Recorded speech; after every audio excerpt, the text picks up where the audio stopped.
ఇక Telangana cabinet sub committee సమావేశం ముగిసింది. దాదాపు 3 గంటలు కొనసాగిన సమావేశంలో రైతు భరోసాపై చర్చించారు. సంక్రాంతికి రైతు భరోసా ఇస్తామని గతంలోనే ప్రభుత్వం ప్రకటించింది. గతంలో మాదిరిలా కాకుండా పంట సాగు చేసే వారికే రైతు భరోసా ఇవ్వాలని సమావేశంలో నిర్ణయించినట్టు తెలుస్తోంది. ప్రజాధనం వృధా కాకుండా నిజమైన రైతుకు లబ్ధి చేకూర్చేలా ప్రణాళికలు రచిస్తోంది. గూగుల్ డేటా, శాటిలైట్ ఇమేజ్ ఆధారంగా పంట సాగు విస్తీర్ణాన్ని లెక్కనించనుంది. ఇప్పటికే శాటిలైట్ ఇమేజింగ్ చేసే ఏజెన్సీ సర్వీసులతో మంత్రి తుమ్మల నాగేశ్వరరావు సమావేశమయ్యారు.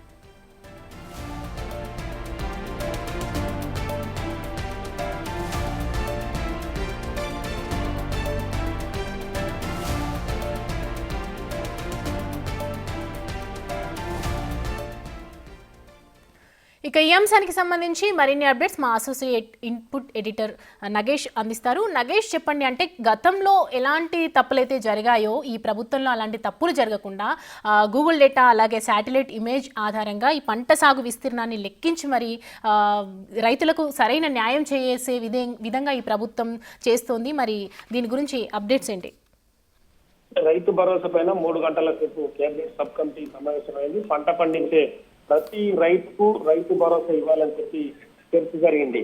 డిప్యూటీ సీఎం బట్టి విక్రమార్క కమిటీ చైర్మన్ గా ఉన్నారు.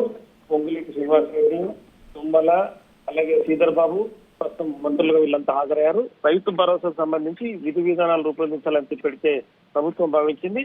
రైతుల నుంచి దరఖాస్తులు తీసుకోవాలని చెప్పి సబ్ కమిటీ నిర్ణయించినట్టుగా సమాచారం. జనవరి 5 నుంచి 7వ తేదీ వరకు దరఖాస్తులు స్వీకరించాలని సబ్ కమిటీ తమ రిపోర్ట్లో అయితే పేర్కొంది. జనవరి 14వ తేదీ నుంచి రైతు భరోసా అమలు చేయాలని చెప్పి, ఎందుకంటే ప్రతి పంట పండించే రైతు ఎవరైతే ఉన్నారో వాళ్ళందరికీ లబ్ధి చేకూర్చే విధంగా ప్రణాళికలు చేసినట్టుగా సమాచారం. అంటే గూగుల్ డేటా, శాటిలైట్ ఇమేజ్ ఆధారంగా కూడా పంట సాగు విస్తీర్ణాన్ని ఇప్పటికే ప్రభుత్వం లెక్కించింది.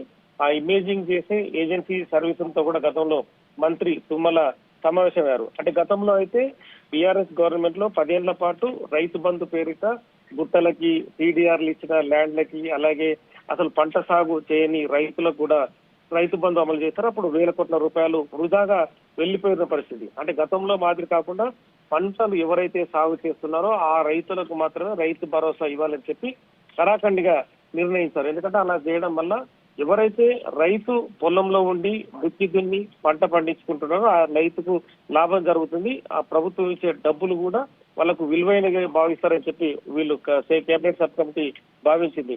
ఎల్లుండి 4 గంటలకు జరిగే కేబినెట్ మీటింగ్ లో ఈ సబ్ కమిటీ రిపోర్ట్ ని సీఎం రేవంత్ రెడ్డికి అందజేయనున్నారు. తదుపరి అమలు చేసి అక్కడ కూడా కాసేపు చర్చించిన తర్వాత మళ్ళీ విధి విధానాలను పూర్తిగా ప్రకటించనున్నారు. నగేష్, ఏజెన్సీ సర్వీసులు అనేది తీసుకొస్తున్నారు మంత్రి తుమ్మల నాగేశ్వరం. అంటే గత ప్రభుత్వంలో ఉన్నటువంటి మెంబర్షిప్స్ కానివ్వండి, అంటే ప్రాసెస్ని తీసుకొని దీని గురించి ఎంక్వైరీ చేయడము, ప్రజాధనం వృధా కాకుండా ఎవరి దగ్గర అయితే రైతులకు సరైన వాళ్ళు లబ్ధిదారులు ఉన్నారో వాళ్ళ దగ్గరికి వెళ్ళి ఎంక్వైరీ చేయడం, ఇదంతా కూడా 1 by 1 వచ్చే ఛాన్సెస్ ఉన్నాయా? ఖచ్చితంగా. ఎందుకంటే ఆల్రెడీ ఇప్పటికే ప్రభుత్వం రైతు భరోసాకు సంబంధించి కొంత ఎక్సర్సైజ్ చేసింది.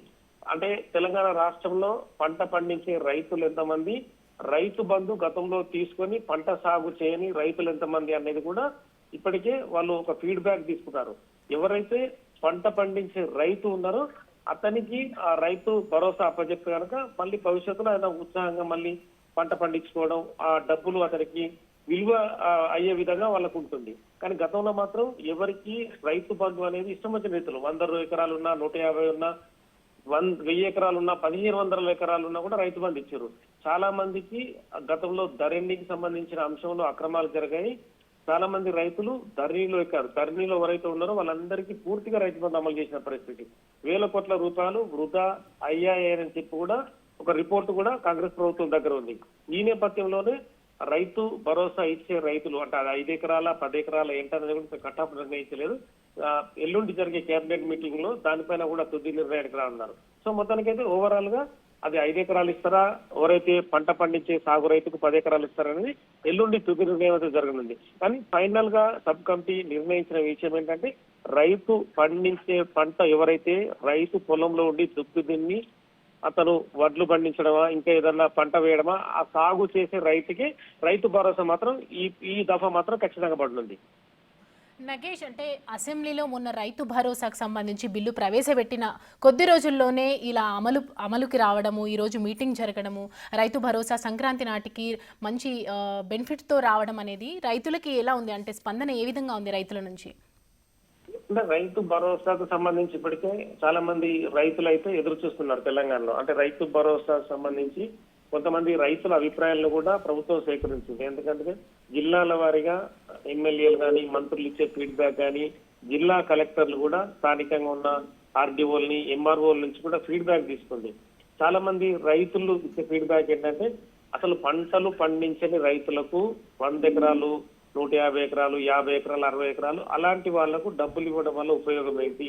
పంట పండించే రైతు ఇక్కడ నష్టపోతున్నాడు, ప్రభుత్వ ధనం కూడా వృధా అవుతుందని చెప్పి కూడా ఫీడ్బ్యాక్ వచ్చింది. ఈ క్రమంలోనే విధి విధానాలు అనేది నిర్ణయించాలని చెప్పి ఈ ప్రభుత్వం భావించింది. ఎందుకంటే చాలా పథకాలు అమలు చేయాలన్నా కూడా ఖచ్చితంగా డబ్బులు అవసరం. పంట పండించే రైతుకి ఇస్తే కనుక ఆ రైతుకు లాభం జరుగుతుంది. ప్రభుత్వం ఇచ్చిన డబ్బుల్ని కూడా అతను చెప్పుకుంటాడు. అంటే నేను పంట పండిస్తున్నాను, నాకు రైతు భరోసా వచ్చిందనే విషయాన్ని డైరెక్ట్ గా కరాఖండిగా చెప్పే అవకాశం కనిపిస్తుంది. ఇక చాలా ఎకరాలున్న వ్యక్తులకు ఇవ్వడం వల్ల ఉపయోగం లేదు. గతంలో ధరణికి సంబంధించి కూడా చాలా క్రమాలు జరిగాయి. ధరణి సంబంధించిన అంశంలో చాలా మంది భూములు ప్రభుత్వం తీసుకున్నా లేకపోతే ప్రైవేట్ కంపెనీలు తీసుకున్నా వాటికి టీడీఆర్ చెల్లించారు లక్షల రూపాయలు చొప్పున. వాటికి కూడా ధరణిలో డబ్బులు పడుతున్నాయి. అంటే వాళ్ళకు కూడా రైతు బంధు పడుతుంది. ఇలా చాలా కొంతమంది అయితే గుట్టల్ని అసలు ఎలాంటి సాగు లేని ఎవరైతే భూములు ఉన్నాయో ఆ భూములన్నిటికీ కూడా రైతు బంధు వేయించుకున్న పరిస్థితి. కానీ ఇలా ఈ పరిస్థితుల్లో అలాంటి అక్రమాలు జరగకూడదని చెప్పి విధి విధానాలు అయితే కేబినెట్ సబ్ కమిటీ రూపించింది. ఈ క్రమంలోనే ఎల్లుండి కేబినెట్ మీటింగ్ లో ఒక కట్ ఆఫ్ ని, అంటే 5 ఎకరాల 10 ఎకరాల కట్ ఆఫ్ ని నిర్ణయించి రైతు భరోసాని ఖచ్చితంగా జనవరి 14 నుంచి ఎవరైతే రైతు భరోసాకు అర్హులు ఉన్నారో వాళ్ళందరికీ వేయాలనేది మాత్రం నిర్ణయం జరిగింది. Thanks for the updates Nagesh.